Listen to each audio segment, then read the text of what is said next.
जर तुम्ही सुद्धा आयुष्यामध्ये जास्त ओव्हर थिंकिंग करत असाल किंवा विचार करत असाल तर खास तुमच्यासाठी व्हिडिओ आहे. एक स्टोरी मी तुमच्यासोबत नक्की शेअर करेल.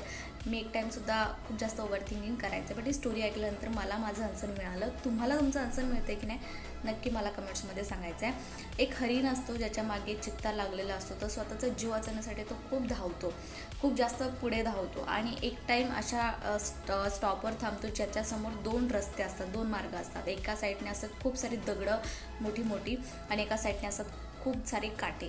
आणि तो हा विचार करत थांबतो की मी कुठल्या रस्त्याने जाऊ जेणेकरून मला जास्त जखम होणार नाही, जास्त लागणार नाही.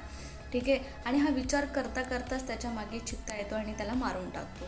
तर मॉरल ऑफ द स्टोरी एवढंच आहे की आयुष्यामध्ये सुद्धा आपल्या असे मार्ग येतात, आपण त्याच्या मार्गामधनं जाणं गरजेचं. कदाचित आपल्याला थोडासा त्रास होईल, बट आपला जीव वाचेल किंवा आपलं आयुष्य चांगलं बनेल पुढे जाऊन. त्याच्यामुळे विचार न करता ॲक्शन घेणं गरजेचं आहे.